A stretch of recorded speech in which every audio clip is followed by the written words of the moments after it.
Bonjour à tous et bienvenue sur un nouvel épisode de Nous Entrepreneurs. Aujourd'hui, je reçois Thibaut Péréon, qui est le cofondateur de Monka. Bonjour Thibaut. Bonjour, merci de m'accueillir ici. Avec plaisir, bienvenue. Alors, est-ce que tu peux te présenter pour nos auditeurs et notamment présenter aussi comment tu es arrivé à entreprendre, en tout cas tout ce qui précède ton entrepreneuriat? Alors très rapidement, je m'appelle Thibaut, j'ai 33 ans, je suis papa d'une petite fille de 9 ans. J'ai fait une école de commerce pour mon parcours rapidement scolaire, que j'ai clôturé avec une spécialité entrepreneuriale, donc déjà un peu la fibre à l'époque. Je me suis lancé après dans les salles de sport où j'étais responsable de salle de sport parce que il fallait que je trouve un boulot, je venais d'avoir une petite fille, etc. Donc j'avais pas trop le choix. J'ai fait ça pendant 2 ans. Il s'avère que j'ai vite fait le tour et que j'avais envie de plus. J'ai commencé à entreprendre dans le cadre d'une autre entreprise, donc c'était de l'intrapreneuriat, donc une entreprise espagnole qui commercialisait et développait un réseau social pour les sports de raquettes. Ok. Et en fait, dans ce cadre-là, moi, j'étais en charge de toute la partie événementielle, donc en France et en Espagne. Donc padel, tennis, enfin voilà, vraiment sur les deux sports de raquettes principaux, on va dire.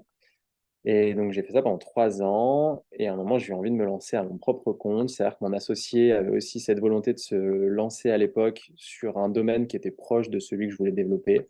On s'est dit plutôt que de faire deux trucs séparés, autant qu'on se mette ensemble et qu'on fasse un truc conjoint. Et donc, ça a commencé comme ça. Et on a développé donc la société en 2020, qui est une Ouais. période compliquée pour tout le monde, période Covid, avec un BP qui était au départ sur le bien-être en entreprise et qui a complètement changé parce qu'il n'y avait plus personne en entreprise. Donc, on a dû un peu s'adapter, on va dire. Donc, ça veut dire que tu as créé, parce qu'il y en a pas mal qui ont eu l'idée ou qui se sont lancés, on va dire, parce qu'il y a eu le confinement et qu'ils ont eu du temps pour réfléchir. Mais donc, vous aviez décidé de lancer avant, c'est ça? Non, nous, on s'est lancé fin 2019 sur le Ouais. BP, idée, etc., qu'on a travaillé pendant 6 mois. Il s'avère que quand on a lancé, en fait, le BP, il s'est craché en moins d'une minute, honnêtement, 3 jours après. Je crois qu'on a eu les papiers le 10 mars de lancement officiel. On a été confiné le 14, qui est la date anniversaire de mon père. Donc, pour le coup, je m'en rappelle comme si c'était hier. Et on s'est regardé avec Nico, qui est le nom de mon associé. On s'est dit, bon, on fait quoi du coup? On vient de mettre 20 000 euros dans des stocks, des marchandises, des meubles, des trucs. Le truc tombe à l'eau en 2 minutes, quoi. Enfin, sur Ouais. l'annonce gouvernementale, comme quoi tout le monde allait rester à la maison. Et c'est à partir de là que l'histoire a vraiment commencé, on va dire. Ok. Alors, quelle histoire? Qu'est-ce que vous proposez? À qui? Quelle est votre unicité et ce qui fait que les gens se ruent pour acheter vos produits? On va dire que le produit aujourd'hui, c'est la création d'Anka qui est sain, ultra gourmand. Parce qu'on peut se faire plaisir en mangeant bien. Et c'est pas forcément quelque chose qui est d'actualité aujourd'hui. On a un peu l'impression que quand on veut bien manger, on se force à manger des choses qui ne nous correspondent pas forcément. Hmm. On le fait parce qu'il faut le faire et pas parce qu'on a envie de le faire. Et c'est une différence qui est minime mais qui est importante quand même. Et donc nous, on a décidé de promouvoir l'Anka, voilà, qui est sain, gourmand et pour le coup artisanal parce que c'est quelque chose qui nous est cher. C'est nous qui fabriquons. Et dans ce milieu-là, c'est très très rare. Ok. Donc, en cas, ça veut dire on n'est pas sur des repas complets, juste comme ça, c'est pas votre positionnement. Vous n'êtes Non, pas du tout. sur En fait, le on est créneau de anti. feed ou des gens comme ça. Ouais, non, pour le coup, c'est tout ce qu'on déteste pour Ouais. le coup. Nous, on est deux sportifs avec Nico, lui plus que moi. Mais on n'aime pas du tout ce côté-là, bar qui remplace un repas. Je trouve qu'il n'y a rien qui remplace un repas. Un repas, c'est un repas, il faut le respecter, il faut essayer de manger les produits les plus naturels possibles. On trouvait que sur le secteur du déjeuner, il y avait déjà pas mal de choses qui étaient mises en place par des acteurs qui sont quand même très performants. Ouais. Sur le dîner, les gens savent plus ou moins quoi consommer. Et en fait, il y a toujours une espèce de grosse question qui arrive au moment du 4 heures. On se retrouve devant le distributeur automatique, la machine à café, peu importe. Et on se dit, bon, bah, qu'est-ce qu'on va manger? J'ai faim, j'ai envie de sucre, quand même, Ouais. petite faiblesse. Et la proposition de valeur, elle est nulle, quoi. Elle est soit sur une pomme, même si la pomme c'est très bien, mais bon, c'est pas le truc qui fait rêver tout le monde. Soit on switch vite sur du Bounty, Kinder Bueno, Mars, Ouais. et nous ça nous allait pas. Et donc on a essayé de construire quelque chose où il y avait cette gourmandise qu'on retrouve dans ces produits-là, mais qu'on n'avait pas forcément sur le côté naturel. Et donc on a développé des produits qui correspondent à ce qu'attendaient les gens, enfin en tout cas dans ce qu'on estimait. Avec quelque chose de très gourmand, parce qu'il faut que le plaisir gustatif soit le premier intérêt du consommateur et en même temps très naturel. Donc aucun produit transformé, pas de sucre ajouté, ce genre de choses.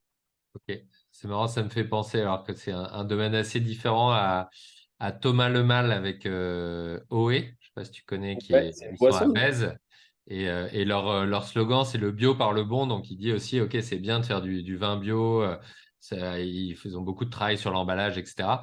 Ouais. Mais si le vin est pas bon, c'est mort en fait. Ah, mais C'est un peu mal. complètement. De On toute retrouve un peu façon, la même chose là. non, mais complètement. J'ai échangé avec une personne qui travaille chez Danone, qui gère les grands comptes chez Danone, donc qui a quand même un peu d'expérience sur la partie alimentaire. Elle me disait, quand on fait des tests produits, le premier truc, c'est bon, pas bon. Déjà, on les classe dans deux catégories, donc marche ou marche pas. Et après, on regarde les intérêts, les valeurs, les machins, les trucs. Mais c'est le premier sujet, quoi. Est-ce que c'est bon ou est-ce que c'est dégueulasse? Enfin, et clairement, un produit qui est pas bon, à part quelques exceptions, peut pas trop marcher, quand même. Ok.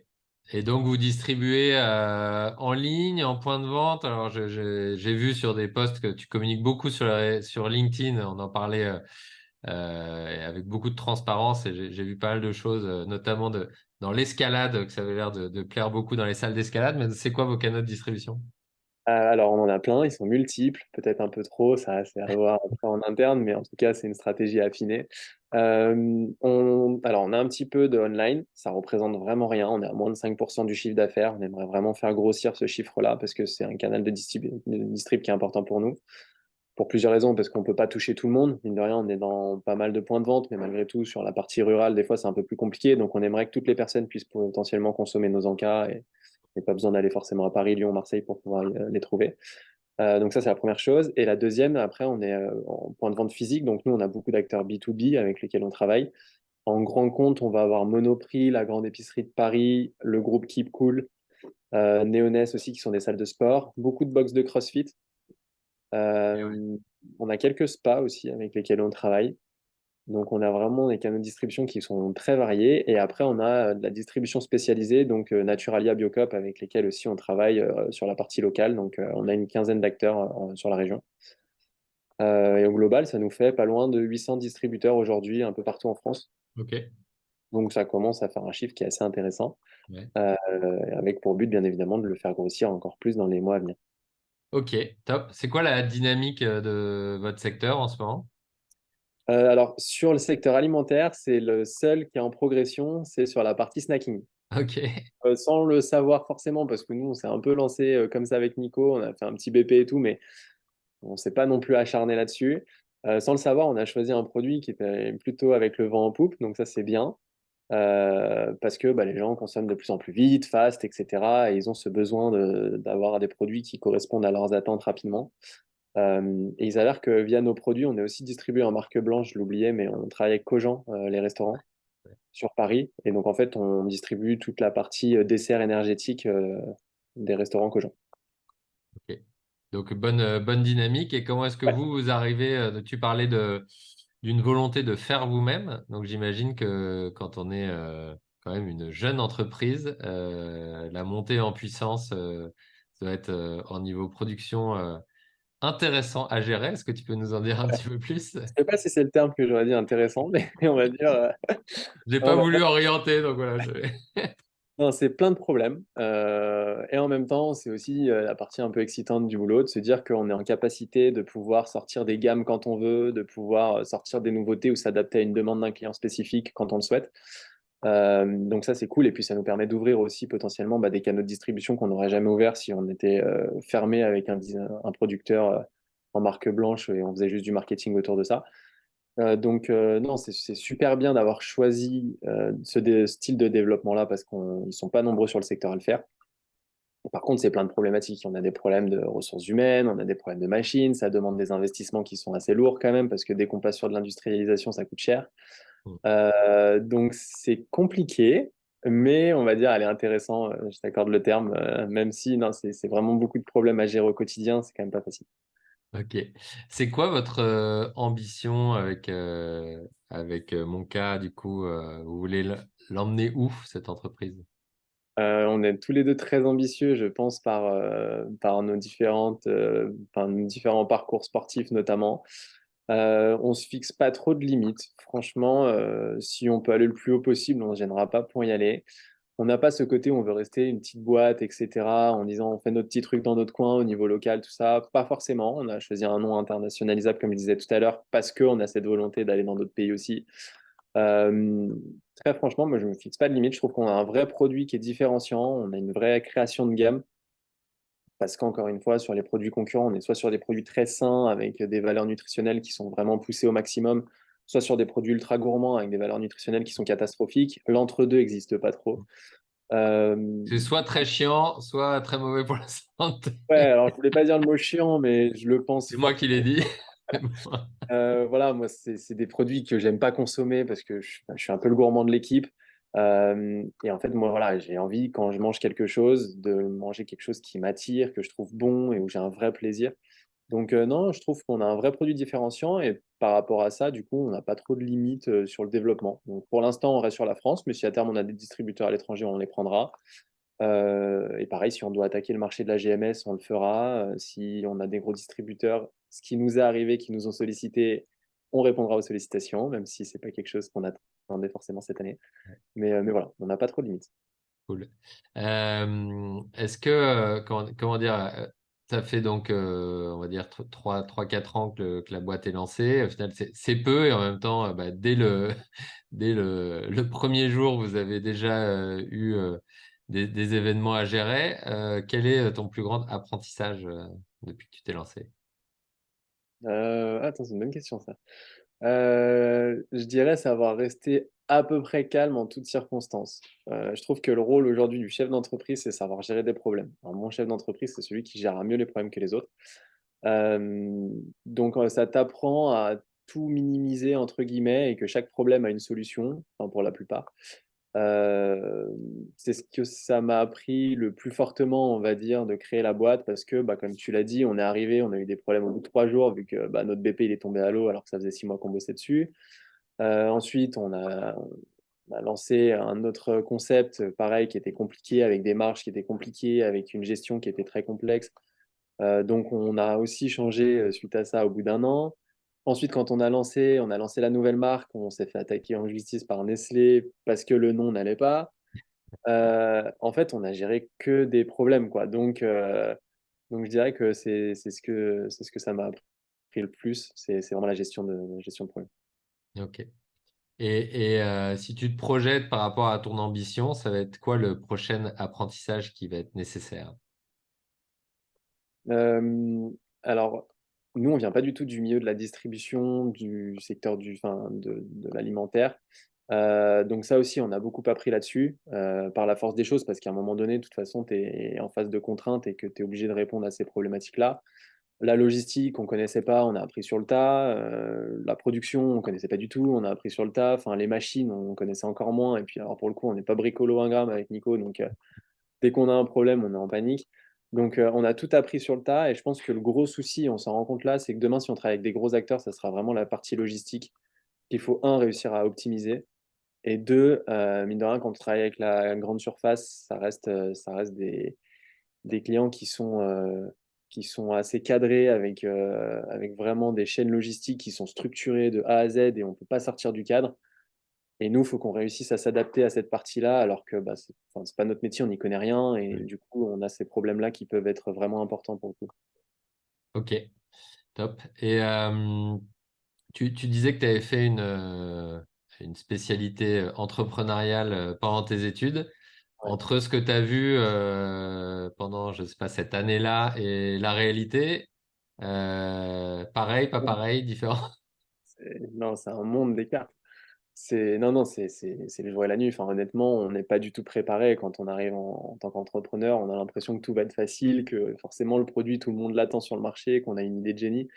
Et puis après, tu es confronté à la réalité du marché qui est simplement que tout le monde s'en crée.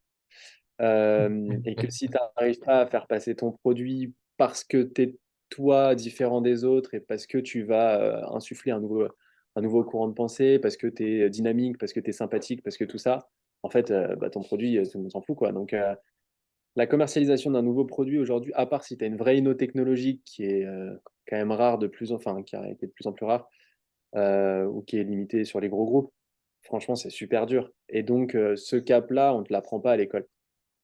te dire que tu vas arriver sur un marché où tu vas prendre que des murs, je trouve qu'on n'est pas assez confronté à ça. Et à l'école, on a un peu ce côté simplifié du système en disant bah, tu fais un BP, tu mets ton produit sur le marché, il va se vendre et tu vas générer des bénéfices. Ouais. Non, entre-temps, il y a une étape qui est monstrueuse qui est les gens ne le veulent pas, enfin, ou s'en foutent. Et du coup, comment tu scales sur un truc où les gens ils veulent pas de ton produit, quoi, ou très peu.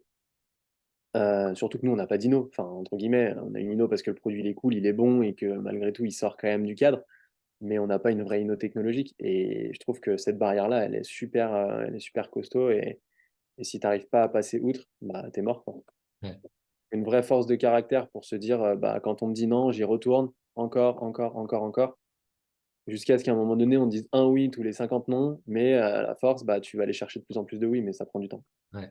Donc peut-être que ce que ça t'a apporté le plus, c'est de te confirmer dans ton envie de te lancer et de simplifier pour te dire, t'inquiète, lance-toi, ça va bien se passer. Et puis une fois que tu y es, bah, tu te démerderas de toute façon comme Ouais, tout c'est le monde. exactement ça. En gros, on te montre que les avantages en disant, bah, tu as ta liberté, tu as ton truc, tu peux bien gagner ta vie, tu verras, c'est cool, tu es entrepreneur, tu vas gérer, tu vas manager.